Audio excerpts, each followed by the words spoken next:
नमस्कार, आप देख रहे हैं राजधानी एक्सप्रेस। आपके साथ मैं हूं मोनिका सिंह। केदार घाटी में जिंदगी बचाने की जंग जारी है। छठे दिन भी जोरों शोरों पर है रेस्क्यू अभियान। अब तक कुल 11,775 लोगों का रेस्क्यू किया गया है। पंडा पुरोहित कर रहे फंसे श्रद्धालु की मदद। पुरोहितों ने भी निःशुल्क खाने पीने की व्यवस्था की हुई है। लोगों ने पुरोहितों को और जवानों का आभार भी जताया है। देखिए, आम लोगों ने रेस्क्यू ऑपरेशन में हिस्सा लिया है। लोगों की जिंदगी बचाने की जो कोशिश है उसमें सभी हिस्सा ले रहे हैं। हर कोई कोशिश कर रहा है कि जो लोग फंसे उन्हें बचाया जा सके। केदारनाथ यात्रा मार्ग पर तकरीबन एक हफ्ते पहले भारी बारिश के चलते जानमाल को काफी नुकसान पहुंचा है। साथ ही अलग अलग जगह पर फंसे हजारों श्रद्धालुओं की राहत बचाव का काम छठे दिन भी जारी है। अभी तक 11,775 श्रद्धालु को निकाला जा चुका है।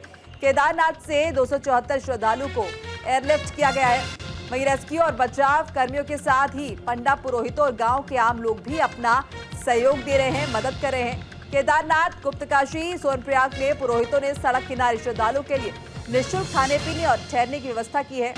वहीं पंडा पुरोहितों और सेना के जवानों को अपने बीच पाकर यात्रा पर आए तीर्थयात्री भावुक होकर पुरोहितों और सेना के जवानों को धन्यवाद कर रहे हैं, उनका शुक्रिया अदा कर रहे हैं। छठा दिन है और जोर शोर से अभी भी रेस्क्यू ऑपरेशन जारी है। अब तक 11,775 लोगों को बचाया जा चुका है, रेस्क्यू किया जा चुका है। युद्ध स्तर पर रेस्क्यू ऑपरेशन का काम यहाँ पर चल रहा है। ना सिर्फ सेना के जवान बल्कि अगर देखें तो जो स्थानीय लोग हैं वो भी बढ़ चढ़ कर हिस्सा ले रहे हैं, मदद को आगे आ रहे हैं। खाने पीने की व्यवस्था की जा रही है उन लोगों की जो इन मुश्किलों से जूझ रहे थे, जो लोग फंसे हुए थे। मैं लगातार 5 दिन तक श्री केदार सभा द्वारा निःशुल्क भोजन एवं रहने की व्यवस्था की गई, जिसमें शासन एवं प्रशासन का श्री केदार सभा को पूरा सहयोग मिला और केदार सभा भी शासन प्रशासन के साथ बिल्कुल मजबूती से इस दुख की घड़ी में कंधे से कंधे मिला के खड़ी है।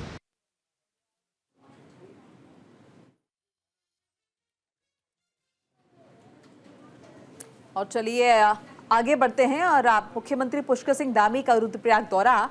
सीएम ने केदार घाटी का हवाई सर्वेक्षण किया है। आपदा प्रभावित क्षेत्रों का हवाई सर्वेक्षण जो है वो मुख्यमंत्री धामी लगातार कर रहे हैं। राहत बचाव का जो काम है उसका जायजा लेते हुए दिखाई दे रहे हैं। सीएम धामी ने प्रभावित लोगों से मुलाकात की है।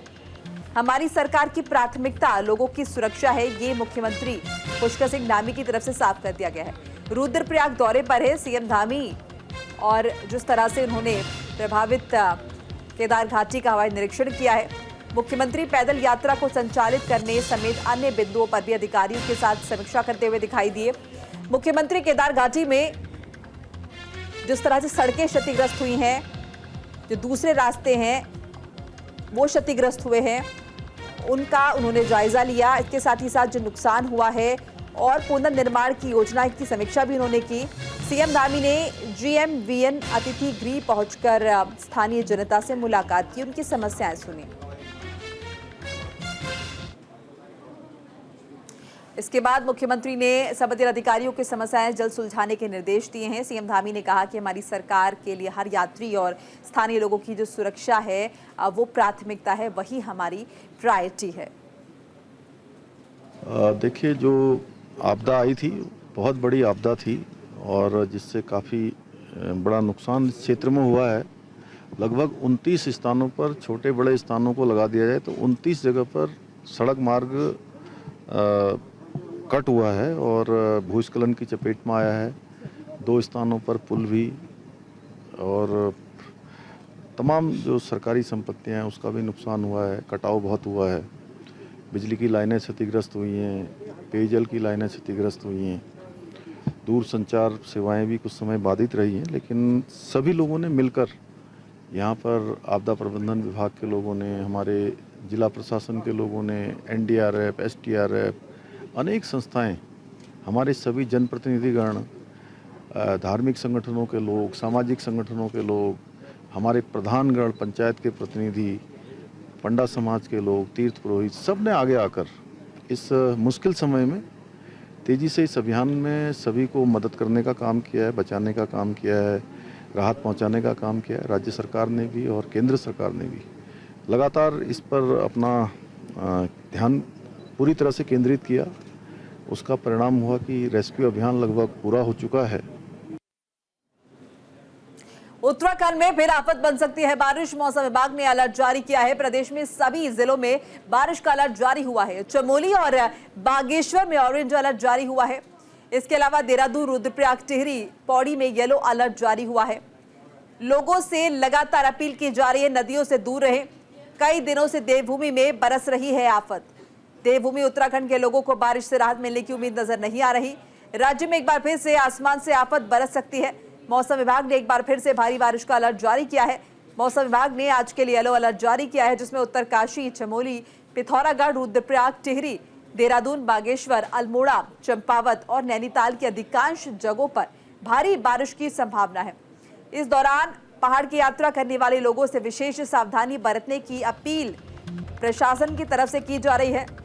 साथ ही नदी किनारे रहने वाले लोगों को विशेष सावधानी बरतने के लिए साफ तौर पर कह दिया गया है। तो देखिए, तमाम जिले हैं जहां पर बारिश का अलर्ट जारी हुआ है। चमोली और बागेश्वर में ऑरेंज अलर्ट जारी हुआ है। वहीं देहरादून, रुद्रप्रयाग, टिहरी, पौड़ी में येलो अलर्ट जो है वो जारी हुआ है। इस बीच लगातार लोगों से कहा जा रहा है कि नदी नालों से दूर रहें, दूरी बनाए रखें, क्योंकि कभी भी उफान पर आ जाती है ज्यादा बारिश की वजह से, जिसकी वजह से लोगों की दिक्कतें जो है वो बढ़ती हैं।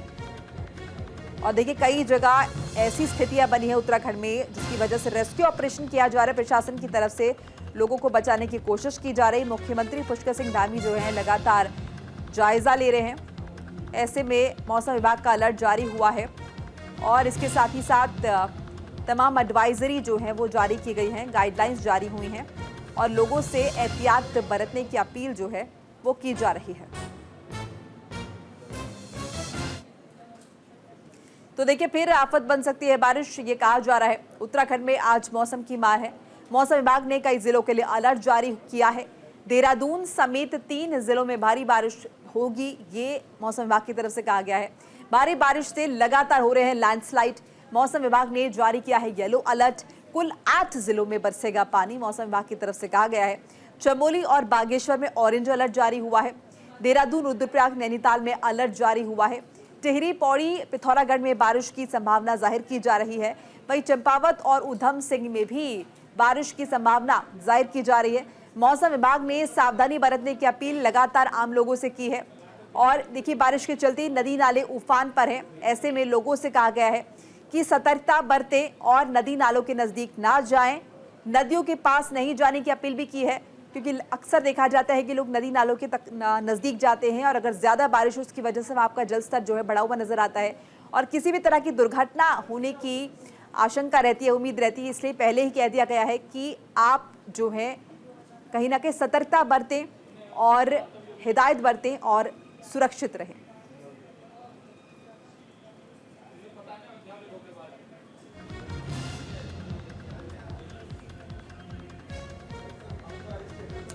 चमोली, बागेश्वर में ऑरेंज अलर्ट जारी हुआ है। तो देखिए, अलर्ट जारी हुए हैं कई राज्यों, माफ कीजिएगा, कई जिलों में उत्तराखंड के। कुछ जगह ऑरेंज अलर्ट, कुछ जगह येलो अलर्ट जारी हुआ है। चमोली, बागेश्वर का जिक्र करें तो ऑरेंज अलर्ट जारी हुआ है।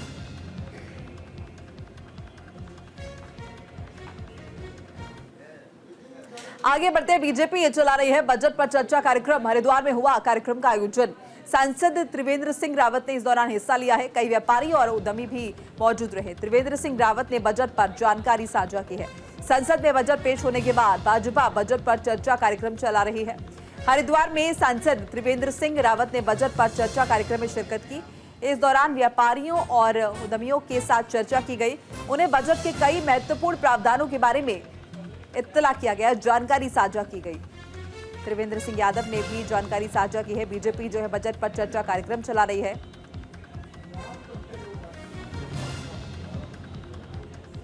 हरिद्वार में इस कार्यक्रम का आयोजन हुआ, जिसमें कई व्यापारी और बिजनेसमैन जो है वो मौजूद रहे, हिस्सा उन्होंने लिया, अपनी अपनी राय रखी बजट पर। वहीं सांसद त्रिवेंद्र सिंह रावत ने बजट पर जानकारी जो है वो दी।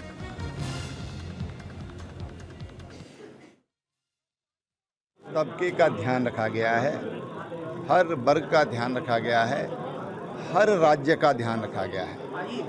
और कुछ राज्यों में कुछ विशिष्ट तरह की समस्याएं आती हैं, उनका भी ध्यान रखा गया है, जिसमें उत्तराखंड जो पर्वतीय राज्य है, ऐसे ही नॉर्थ ईस्ट है, जहां पर भूस्खलन की बहुत बड़ी समस्या होती है, लैंडस्लाइड की बहुत बड़ी समस्या होती है। पहली बार बजट में उसकी भी चिंता की गई है और बजट का प्रोविज़न किया गया है। तो एक तरह से चाहे किसान हों, जवान हों, महिलाएं हों, सबका ध्यान इस बजट में रखा गया है। तो पुलिस स्टेशन होंगे हाईटेक, मुंबई की तर्ज पर होगा निर्माण, डिजाइन का अध्ययन जो है वो किया जा रहा है, साक्ष्यों का किया जाएगा, रखा जाएगा रखरखाव। मुंबई की तर्ज पर अब उत्तराखंड पुलिस के मालखाने भी हाईटेक बनाए जाएंगे, जिसे एविडेंस मैनेजमेंट सेंटर के नाम से जाना जाएगा। इसमें मुकदमों से संबंधित साक्ष्यों का रखरखाव रखा जाएगा, किया जाएगा। सबूतों में QR कोड लगाकर कंप्यूटर की मदद से साक्ष्यों का पता चल सकेगा और आपराधिक मामले की घटना स्थल पर साक्ष्य प्राप्त करने में भी आसानी आएगी। मुंबई की तर्ज पर ऐसा किया जा रहा है, इससे काफी मदद मिलेगी तमाम पुलिस वालों को किसी भी केस को सॉल्व करने में। क्योंकि देखिए, सबूतों में QR कोड जो है लगाया जाएगा और कंप्यूटर की मदद से साक्ष्यों को आसानी से ढूंढा जा सकेगा, उनका एक्सेस किया जाएगा, इससे मदद मिलेगी। भारतीय न्याय संहिता में जो पुलिस के लिए जो अभी नए कानून के तहत जो निर्देश आए हैं, उसमें हमको जो है जो भी हमारा माल हम लोग जो क्राइम सीन पे जाने के बाद जो भी पुलिस को कार्रवाई करनी है वो सारी ऑनलाइन होनी है। वहाँ पर मौके पे सारा जो भी होना है वो सारा डिजिटली होगा और वहीं पे सारा सील पैक होके जो है वो जो चेन ऑफ कस्टडी होती है वो भी डिजिटल रखी जाएगी। तो उत्तराखंड पुलिस प्रयास कर रही है कि पूरा जो है इसको जो भी क्राइम सीन पे जैसे मर्डर हो, डकैती हो, वहाँ जाने के बाद जो भी सीजर होते हैं, डॉक्यूमेंट्री एविडेंस होते हैं, अन्य एविडेंस, साइंटिफिक एविडेंस होते हैं, तो पूरी फॉरेंसिक टीम वहाँ पर मौके पर जाकर जो सर्च सीजर होगा वो जो है हम लोग प्रयास कर रहे हैं कि जो वहाँ से जिला लेवल पे एक मालखाना बनाने का प्रयास चल रहा, तो जो है थाने के मालखाने में न जाते हुए वो जिला स्तर पे डायरेक्ट आएगा। कुमाऊं कमिश्नर दीपक रावत ने जल्दवानी के 3 पानी से लेकर बोटा हल्दू तक NHAI की सड़कों का विभागीय अधिकारियों के साथ निरीक्षण किया। उन्होंने अधिकारियों को समस्याओं का तत्काल समाधान करने के निर्देश दिए हैं। कुमाऊं कमिश्नर NHAI की सड़कों के निरीक्षण के लिए पहुंचे। उन्होंने सबसे पहले 3 पानी के पास NHAI की ओवरब्रिज की तरफ वो गए। देखिए, ये भी बता दें कि यहाँ पर बरसात के दिनों में लगातार लोगों के घरों में जल भराव हो रहा है। इसके चलते लोग काफी दिक्कतों में है, परेशानी में है। कमिश्नर के निरीक्षण के दौरान लालकुआ विधायक मोहन बिष्ट भी मौजूद रहे। उन्होंने जल भराव की समस्या से कुमाऊं कमिश्नर को अवगत कराया। इसके साथ ही NHAI की ओर से अधिकृत की गई जमीनों के संबंध में कुछ दिक्कतें सामने आई हैं, जिसमें कुमाऊं कमिश्नर ने संबंधित अधिकारियों को समस्या का तत्काल समाधान करने के निर्देश दिए हैं।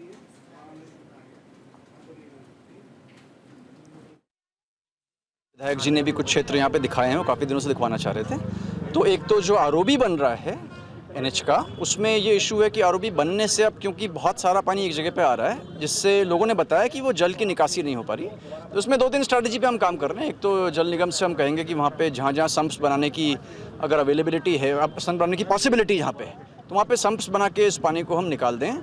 दूसरा ये देखेंगे कि उस पानी को जो जमा हो रहा है दूर कहीं निकाला जा सकता है या नहीं, इसके लिए एक सर्वे हम इरिगेशन से करवा देंगे और यहाँ पे एक छोटा सा ड्रेनेज प्लान भी बना देंगे ताकि इवेंचुअली ये पानी कहीं पे निकले। कुछ मसले इस बात के थे कि पूर्व में जो NH ने लैंड एक्वायर करी है, उसमें जहाँ पे एक्वायर हुआ था, इनका कहना है NH का कि वहाँ पे निर्माण कुछ हो गए हैं और कुछ लोगों को स्ट्रक्चर का मुआवजा नहीं मिला है। तो स्ट्रक्चर का मुआवजा आपको मिल जाएगा। NH की जहाँ तक लैंड है सुरक्षा के अनुसार उनको दे दी जाएगी। विकासनगर के भीमावाला बावड़ी मंदिर की समिति पर सामाजिक संगठन ने गंभीर सवाल खड़े किए हैं। सामाजिक संगठन ने मंदिर की प्रबंध समिति पर गंभीर आरोप लगाते हुए सवाल खड़े किए हैं। सामाजिक संगठन की प्रवक्ता अंशुल शर्मा ने विकासनगर में प्रेस कॉन्फ्रेंस की। अंशुल शर्मा ने पत्रकारों से बातचीत करते हुए बताया कि प्रबंध समिति का चयन भी और समिति के दौरान पूर्व समिति के सहमति पत्र भी फर्जी हैं। सहमति पत्र में जो मृतक है उसकी सहमति को भी दिखाया गया है। समिति की ओर से रजिस्ट्रार कार्यालय में दिए गए शपथ पत्र विकास नगर के एडवोकेट रविंद्र लोगानी का है। जबकि शपथ पत्र में फोटो कांग्रेस के अरशद आरफी का लगा हुआ है, जिससे साफ जाहिर है कि मंदिर की प्रबंध समिति का नवीनीकरण फर्जी तरीके से कराया गया है। साथ ही उन्होंने आरोप लगाया कि अवैध रूप से धन उगाही हो रही है। प्रेस कॉन्फ्रेंस में उन्होंने महंत स्वामी दयानंद भारती, प्रवीण कुमार शर्मा, पूर्व उपाध्यक्ष दयाराम और विपिन पवार पर भी जो है ये तमाम लोग जो हैं ये मौजूद रहे।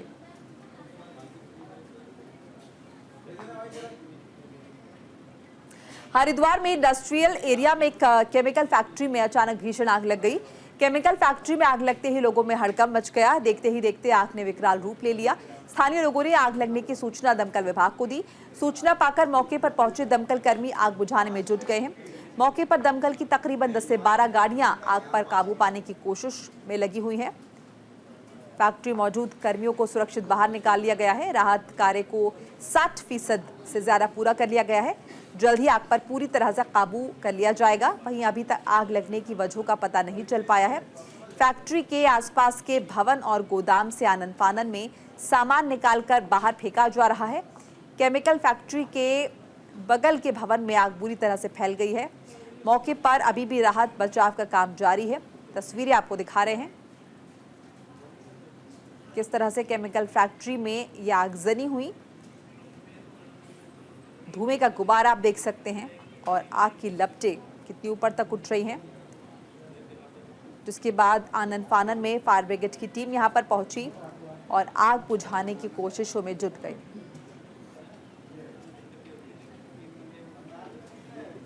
हरिद्वार से बड़ी खबर आपको बता दें, पहले की तरह चलेंगी सभी ट्रेनें। कई ट्रेनों का किया गया था रद्द। यार्ड रिमॉडलिंग के कारण रद्द की थी ट्रेनें। हरिद्वार, रुड़की, लक्सर स्टेशन से होकर गुजरने वाली तमाम जो ट्रेनें हैं आज से पहले की तरह चलनी शुरू हो गई हैं। मुरादाबाद लखनऊ के बीच रोजा स्टेशन पर यार्ड रिमॉडलिंग का काम शुरू होने से 50 से ज्यादा गाड़ियां जो हैं वो 7 जुलाई से 5 अगस्त के बीच रद्द चल रही थी। लंबी दूरी वाली ट्रेनों की स्पीड बढ़ाने और रेलवे ट्रैक और सिग्नल सिस्टम को डिजिटल करने के साथ ही रेलवे स्टेशन को हाईटेक बनाया जा रहा था। तो वो जो तमाम ट्रेनें जो रद्द थी इस पीरियड के दौरान उन्हें फिर से बहाल कर दिया गया है। यार्ड रिमॉडलिंग की वजह से इन ट्रेनों को रद्द किया गया था। ये बड़ी जानकारी साझा कर रहे हैं। पहले की तरह सभी ट्रेनें फिर से बहाल हो गई हैं। पहले की तरह तमाम ट्रेनें चलेंगी। ऐसे में वो लोग जो इन ट्रेनों के जरिए सफर करना चाह रहे थे लेकिन नहीं कर पा रहे थे, आपकी जानकारी के लिए बता दें कि तमाम ट्रेनें पहले की तरह चलनी शुरू हो गई हैं आज से।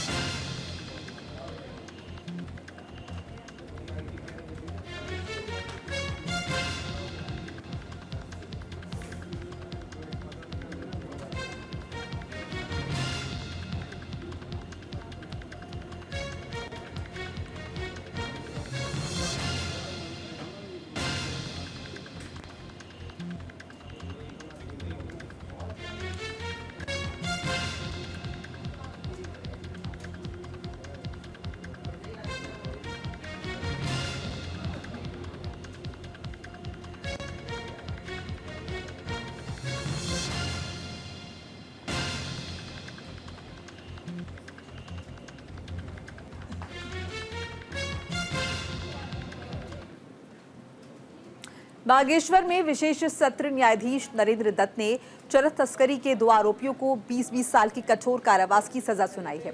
इसके साथ ही 1-1 लाख का जुर्माना भी लगाया है। जुर्माना नहीं जमा करने की सूरत में 6-6 महीने की अतिरिक्त सजा भुगतनी होगी। बता दें कि 12 अगस्त 2022 को थाना झरौली के निरीक्षक कैलाश सिंह नेगी ने वाहन चेकिंग के दौरान एक कार को रोका। चेकिंग के दौरान कार चालक और उसमें बैठे लोग गाड़ी के कागजात नहीं दिखा पाए। दोनों के पास से कुल 7 किलो चरस बरामद हुई है। पुलिस ने दोनों के खिलाफ 8/20 NDPS एक्ट में मुकदमा दर्ज किया है। साथ ही आरोप पत्र अदालत में पेश किए गए।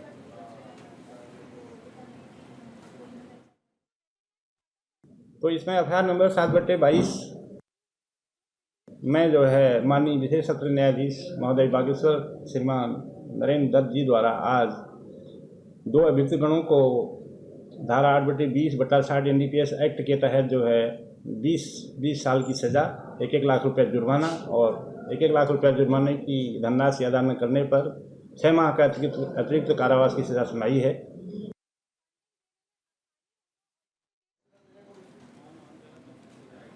और इसी के साथ ही इस बुलेटिन में फिलहाल इतना ही। लगातार खबरों के लिए आप देखते रहिए न्यूज़ इंडिया। नमस्कार।